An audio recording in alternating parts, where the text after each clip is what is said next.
Continuando o nosso estudo sobre as obras de André Luiz, vamos ver hoje Entre a Terra e o Céu, capítulo 31, Nova Luta. O pequeno Júlio desenvolvia-se como flor de esperança no jardim do lar, todavia sempre mirrado e enfermiço. Desvelavam-se os pais por assisti-lo convenientemente. Contudo, por mais adequados se caracterizassem os tratamentos recalcitrantes, fazia doloroso o estigma na garganta. Extensa ferida na glote dificultava-lhe a nutrição. Farinhas suculentas concorriam com o leite materno para rebustecê-lo, mas em vão. Entretanto, apesar dos cuidados que exigia, era uma bênção de felicidade para os genitores e para a irmãzinha, que sentiam em seu rostinho tenro, um ponto vivo de entrelaçamento espiritual. Muitas vezes, aconchegamo-lo ao coração, rememorando os trabalhos que lhe haviam precedido ao regresso ao mundo, assinalando a ternura otimista com que Odila, transformada em generosa protetora da família, lhe acompanhava o desabrochar. O pequerrucho já começava a falar, por monossílabos, em vésperas do primeiro ano de renascimento, quando nova luta surgiu.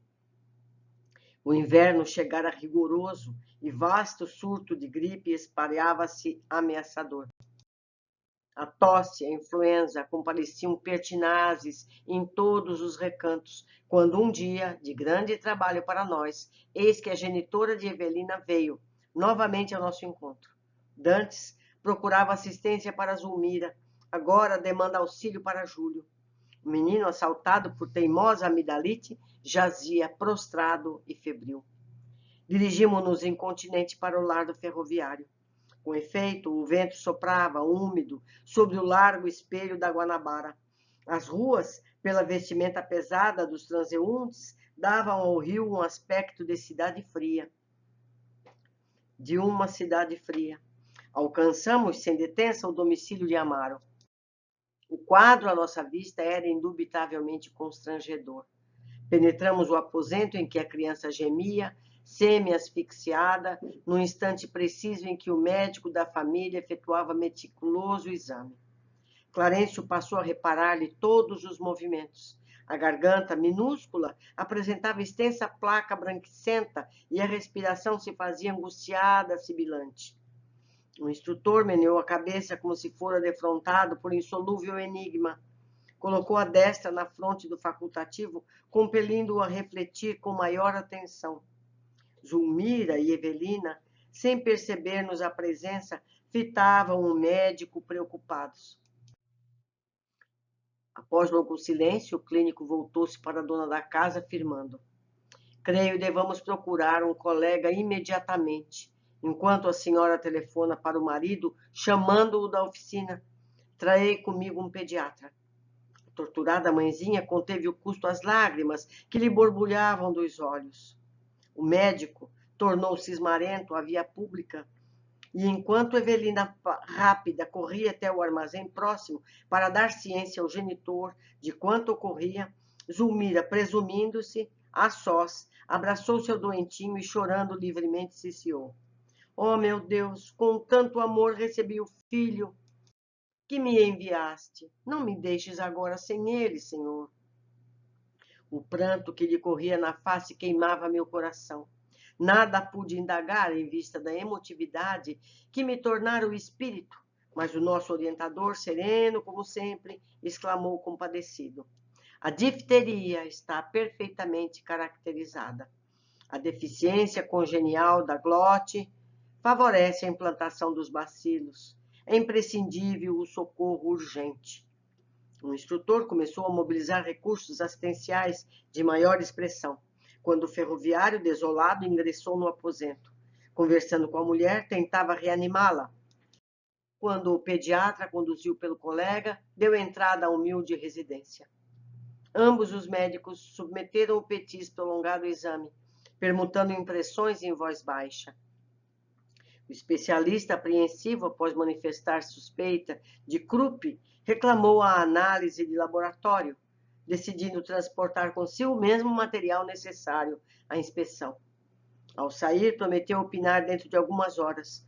Notificou o pai agoniado que tudo lhe fazia crer tratar-se de garrotilho. Entretanto, reservava o diagnóstico definitivo para depois. Se a hipótese se confirmasse, enviaria um enfermeiro de confiança para a aplicação do soro adequado. Mantendo-se vigilância junto ao doentinho, o ministro recomendou-nos, a Hilário e a mim, acompanhar o pediatra de modo a prestar-lhe a colaboração possível ao nosso alcance. Seguimos-lo sem hesitar. O crepúsculo encharcado de uma garoa fina caía rápido. Em minutos breves atravessávamos o pórtico de vasto hospital, onde o nosso amigo procurou a sala em que certamente se recolhia para os trabalhos que lhe diziam respeito. Chegados a estreito recinto, fomos defrontados por uma surpresa que nos impunha verdadeira estupefação. Mário Silva, em seu traje branco, palestrava com Dona Antonina, que acomodava ao colo a pequena Lisbela, pálida e ofegante. A jovem senhora, que não mais víramos, aguardava o especialista trazendo a filhinha à consulta. Amparadas por Silva, francamente atraído para a simpática visitante, ambas tiveram acesso ao gabinete particular, onde o facultativo diagnosticou uma pneumonia. Antonina foi aconselhada a voltar, de imediato, ao ambiente doméstico para a medicação da filha. A penicilina devia ser administrada sem qualquer dilação. Mário, demonstrando imenso carinho pela criança, prontificou-se a assisti-la. Traria um automóvel e atenderia ao caso pessoalmente. O chefe passeou o olhar pelo mostrador do relógio, aqueceu ressaltando: Bem, você pode cooperar com as nossas clientes, mas preciso de seu concurso num bairro distante, às 22 horas. O rapaz assumiu o compromisso de regressar a tempo e um táxi recolheu o trio, rolando em direção da casinha que visitáramos certa vez. Ante o inesperado daquele encontro, sentimos necessidade de um entendimento seguro com o nosso orientador. Tornando ao quarto, onde o pequeno Júlio piorava sempre, fizemos breve relato do acontecido. Clarencio escutou com interesse e ponderou preocupado. Não podemos perder tempo. Dirijamo-nos à casa de Antonina. A lei está reaproximando nossos amigos uns dos outros e Mário precisa fortalecer-se para exercitar o perdão. Os raios de ódio da parte dele podem apressar aqui o serviço inevitável da morte. Corremos ao domicílio de valorosa mulher. Com efeito, depois de haver iniciado o tratamento providencial à menina, agora acamada, Silva fixava a dona da casa, perguntando a si mesmo de onde vira aquele torturado perfil de Madonna. Guardava a nítida impressão de haver conhecido Antonina em algum lugar. Agradavelmente surpreendido, sentia-se ali como se fora em sua própria casa. E a simpatia não se patenteava tão somente no coração dele. A senhora e os filhos cercavam-no de atenções.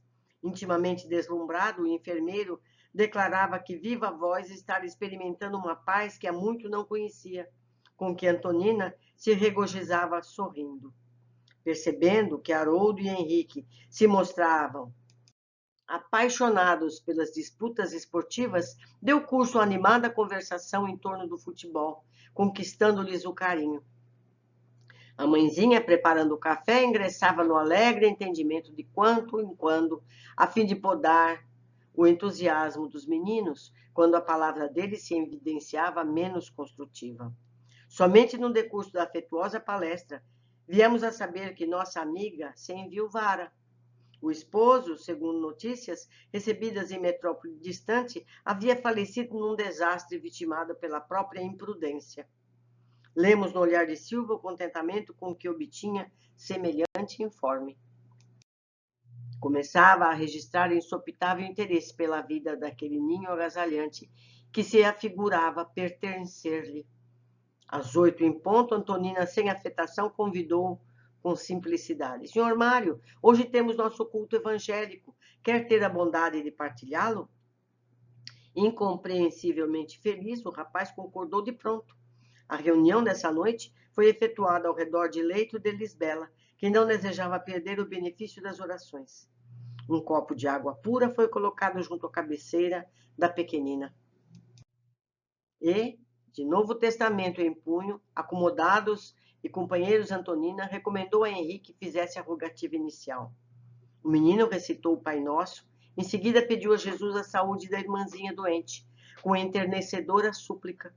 Vimos o nosso orientador acercar-se do recipiente de água cristalina, magnetizando-a em favor da enferma, que parecia expressivamente confortada ante a oração ouvida, e logo após abeirar-se de Silva, que lhe recebeu as irradiações.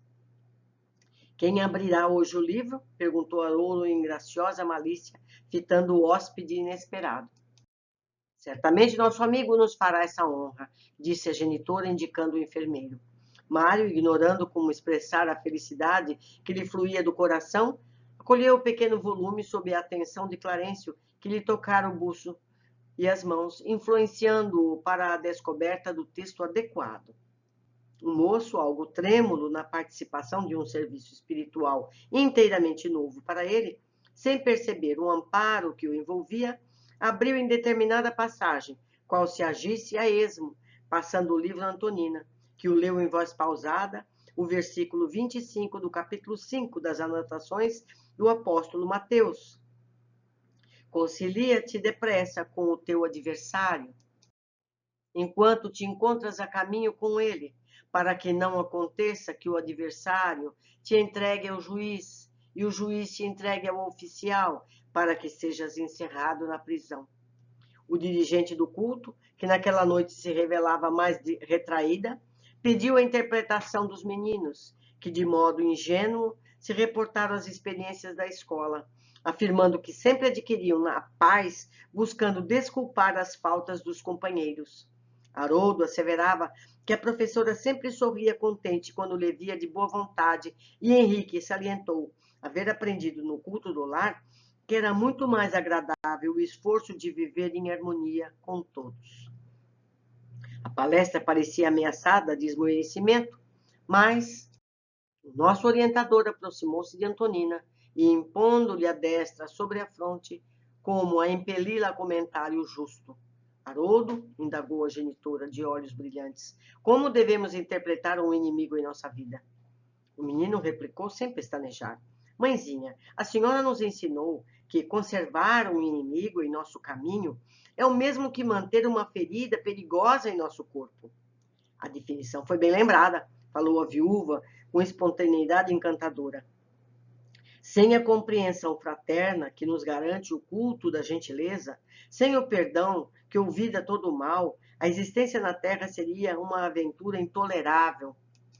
Além disso, quando Jesus nos ditou a lição que recordamos hoje, indubitavelmente considerava que a razão nunca vive inteira no nosso lado. Se fomos ofendidos, em verdade, também ofendemos por nossa vez. Precisamos desculpar os outros para que os outros nos desculpem. Quando abraçamos o ideal do bem, compete-nos tentar, por todos os meios ao nosso alcance, a justa conciliação com todos os que se encontrem conosco em desarmonia, prestando-lhes serviço para que renovem a conceituação a nosso respeito.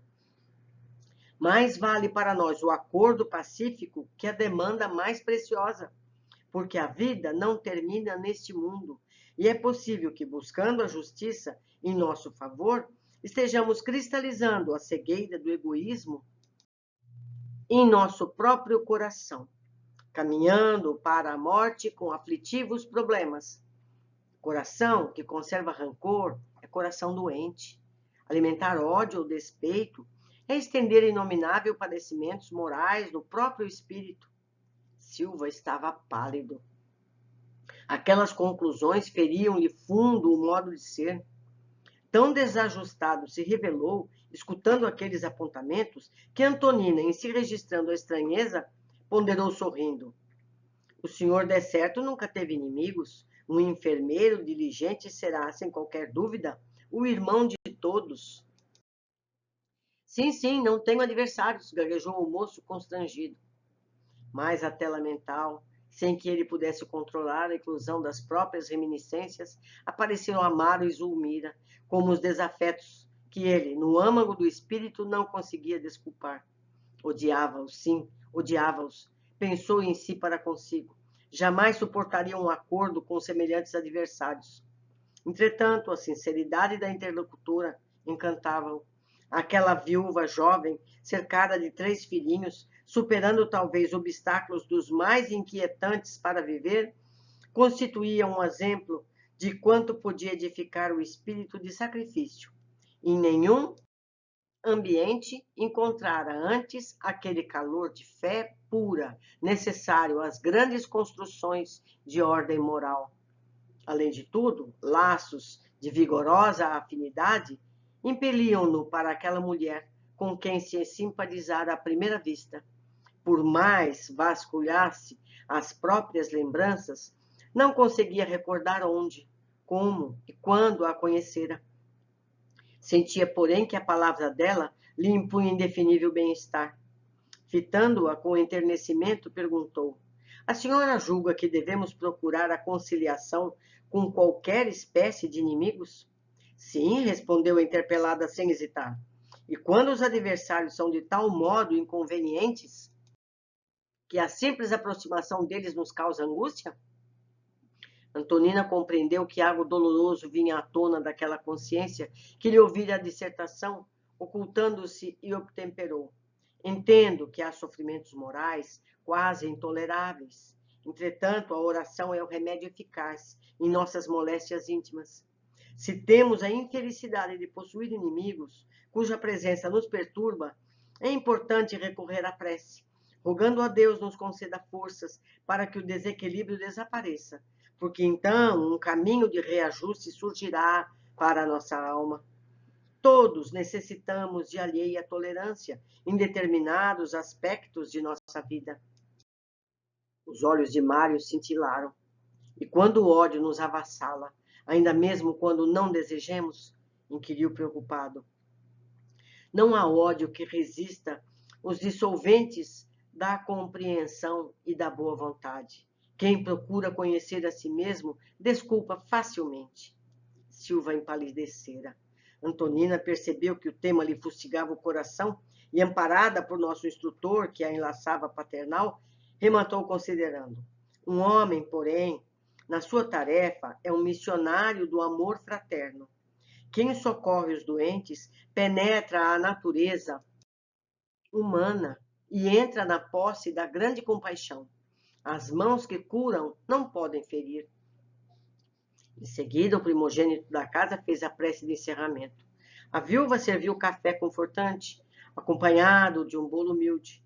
A conversação prosseguia animada. Todavia, o hóspede consultou o relógio e reparou que o tempo lhe exigia a retirada.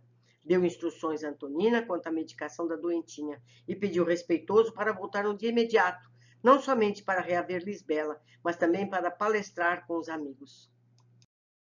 A senhora e as crianças aqueceram, felizes, afirmando que seria sempre bem-vindo. E Mário, com um sentimento novo a lhe brilhar nos olhos, seguiu dentro da noite, como quem caminhava, tangindo por abençoada esperança ao encontro de novo destino. Ah, se ele soubesse. Mas vamos às observações desse capítulo. Vimos mais uma vez os padecimentos de Júlio. Já se sabia que ocorreria risco de vida por 2 vezes nessa encarnação.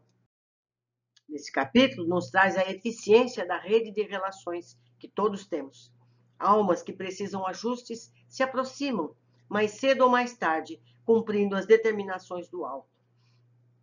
Quantas vezes a gente já encontrou pessoas que a gente tinha certeza que conhece?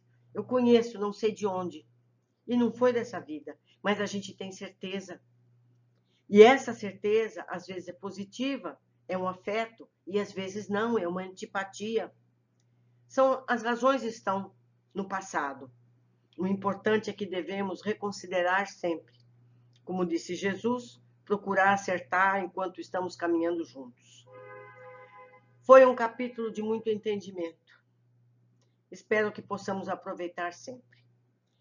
Deixo aqui meu e-mail, meu contato, para que vocês possam trocar comigo as considerações que encontrarem. Eu espero a todos no próximo capítulo.